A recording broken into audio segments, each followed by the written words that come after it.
It's Stephanie. nice. How are you? I'm good. How are you, Joanne? I love your haircut. Thank you. I want to welcome you to the conversation today. I'm Joanne from Elam Fellowship. I'm the U.S. Ministries Administrator. We were talking in our staff meeting recently that we were really interested in how COVID-19 is affecting mental health. And Stephanie is a licensed clinical professional counselor in Westminster, Maryland. And so I wanted to introduce you to her, and we're going to have a little time to chat. So Stephanie, tell us about yourself. So I became a counselor after volunteering at a crisis pregnancy center in Kenya when my husband and I were there as missionaries. And I realized that there were a lot of people that I just needed more training. And I also began to realize that in the missionary community, as in any Christian community, there's a real need for mental health services. And so we came to the States, and I went to school, got trained, had children in the middle of all that, took a break, and eventually became a licensed counselor. And I've been fully licensed for the last 10 years, and I love what I do. That's good. Now, where are you from? Because your accent, obviously, you're not from South Carolina. So where's your accent? Okay, I grew up in New Zealand and spent most of my young adult life there, and then lived overseas in various places for short periods of time before coming to the States. Good. It's weird to think I've actually lived in the United States longer than anywhere else at this point. Yes. You're not going to lose your accent. That's just the way it is. Yeah, that's good. I wanted to see, we left the office here at Elam Fellowship on March 18th. That's the last day I took notes in my notebook that I carry around with me everywhere. And we came back to the office on June 15th.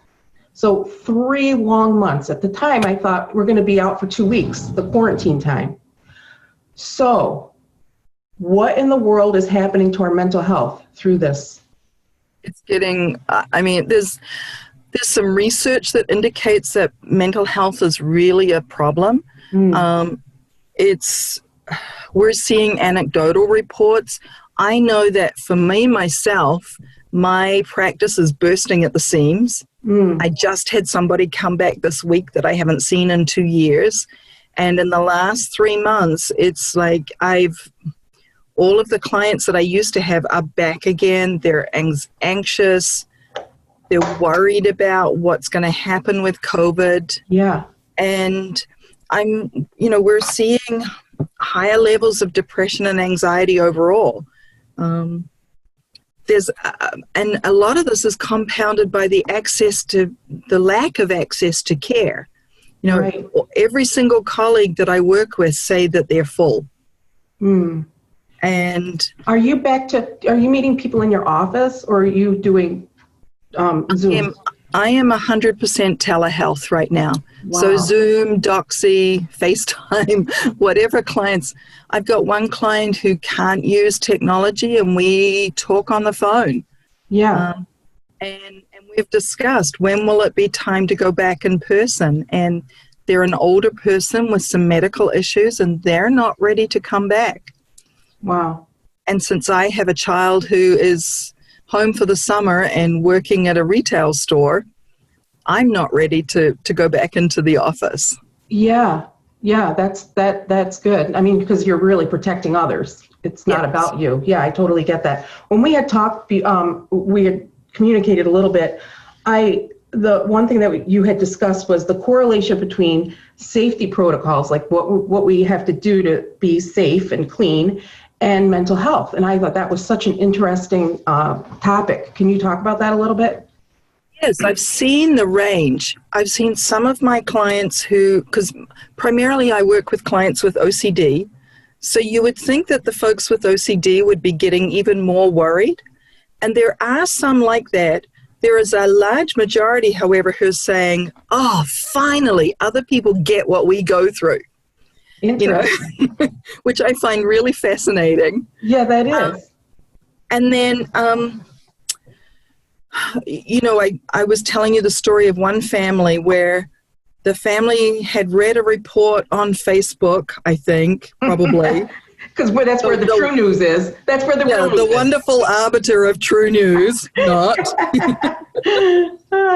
where somebody had suggested, hold your groceries for 5 days and then bring it into the house. Well, that's all well and good, but they were holding the groceries for 5 days. Then they were sanitizing everything after they brought it in. Now, scientifically, we know that the COVID germs have probably died within the first 3 days. Yeah. But interesting. How do we do safety protocols? And one of the things that I had been saying to clients was follow the CDC and WHO guidelines.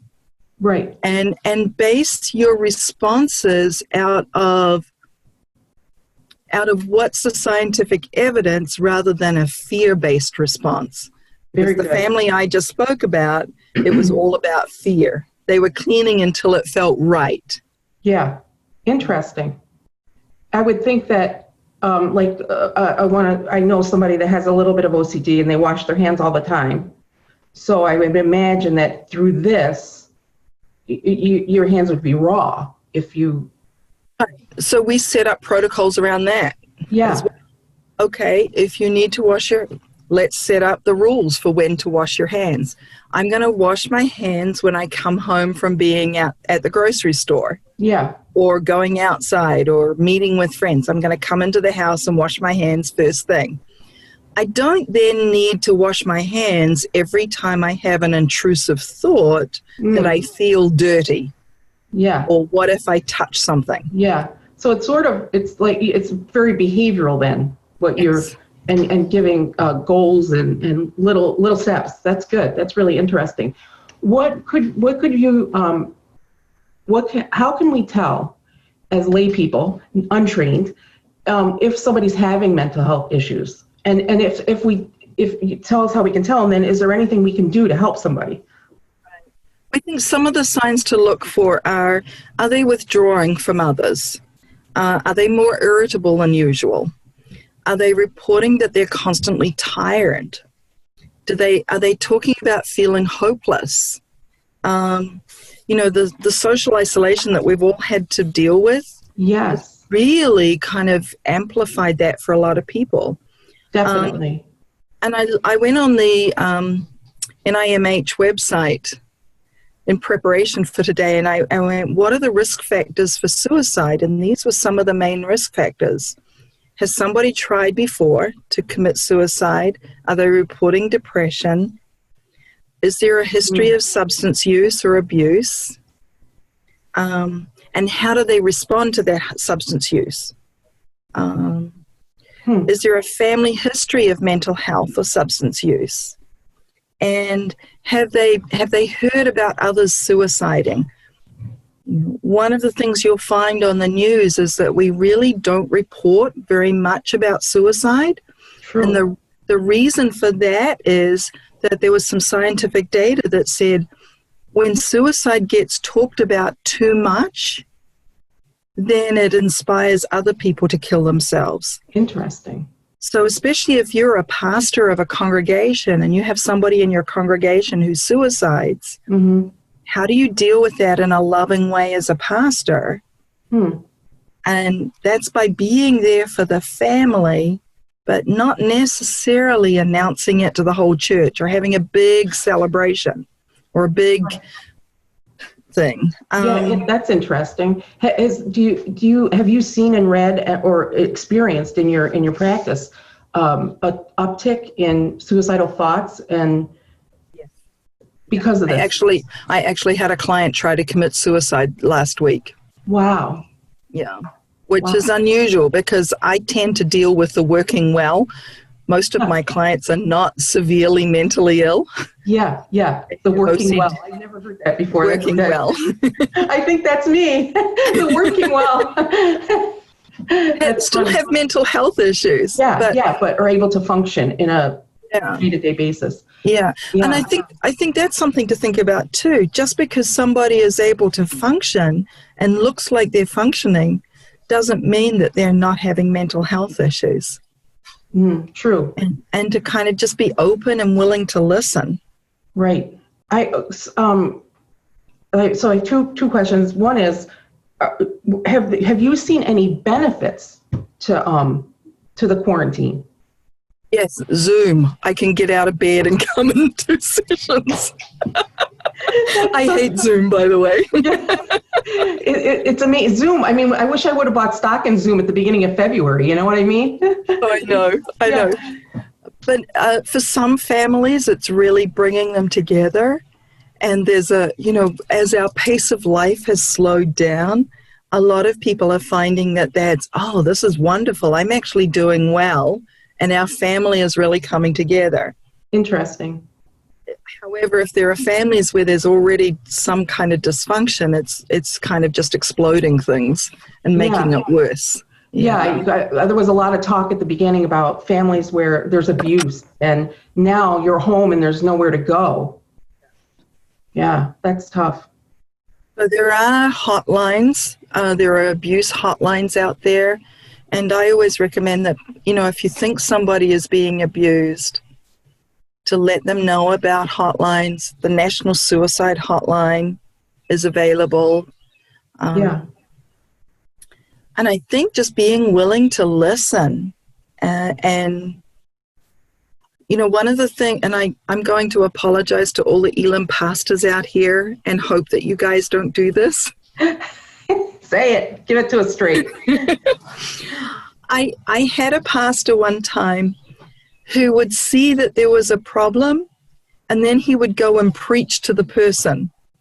And the people never felt heard or understood. Yeah. So are we willing to listen to people before we come in with the Matthew 6, cast all your cares upon Christ?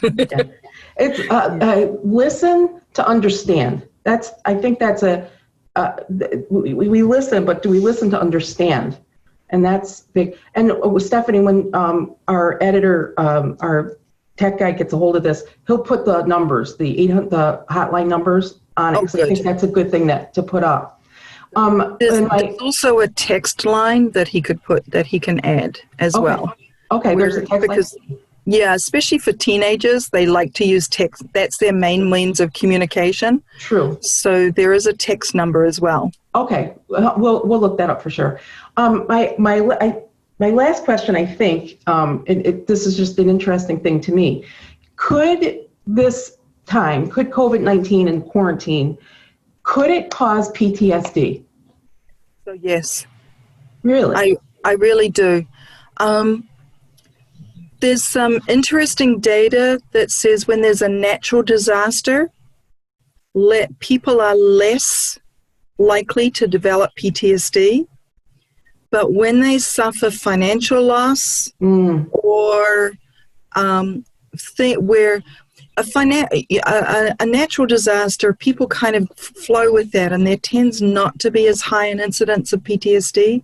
But when you get job losses and financial insecurity, lack of access to medical care, those things people feel very hopeless and helpless about. Is that a cause of PTSD, like hopelessness? It can definitely contribute. Yeah. I think we're going to see a huge rise in PTSD in the medical professionals. Especially those that are on the front lines who are working with COVID. Right now, most of those professionals are so busy just doing their job. Right. They don't have time to have PTSD. I think where we're going to see it is, once there's a vaccine and we get back to whatever normal is going to look like. Yeah. I think that's when we're going to see many more medical professionals needing help. Wow. I didn't even think about that. But I could definitely see that being the case. On a much later note, well, it's not really light. You brought up the finances. Is your grocery bill just like blown to smithereens because you're home all the time? I'm actually saving money because we're not eating out as often. Oh my gosh. Well, we're saving money on a lot of things like gas. I mean, we're not going anywhere. But our food budget just blew the circuits, Yeah. So we are not eating nearly as much meat as we would have in the past, which is probably a good thing in some ways. It's true. The price has gone up so much. And the other thing I've noticed is the amount of dishes. Oh, yes. And the amount of garbage, it's like, I didn't even know I threw that much garbage away in a day at work, you know? So it's been really something. So I'm really thankful for your information on mental health, because I feel like it's something that we don't talk about enough in the church. And I just really feel like that we need to talk about it more. We're entering a place where people really have a lot of needs right now. Yeah. And I think learning to distinguish mental health, you know, as Elam Fellowship, we believe in the Holy Spirit. We believe that there are the opposite of that. Learning to distinguish between what's actually a mental health issue and what's actually a spiritual attack is really important. Just today, just before we got online, actually, I had somebody tell me about a friend of theirs whose sister was seeing demons and feeling like God was telling them to kill themselves. Well, that isn't God, and the person is right in the age range where they could be developing schizophrenia, plus they have a family history of schizophrenia. Wow. Their pastor tried to shake the demon out of them. And I was like, no, please. Yeah. So it's really important that, especially as Christians, we have to learn that mental health is real and it's not always a spiritual issue. Right.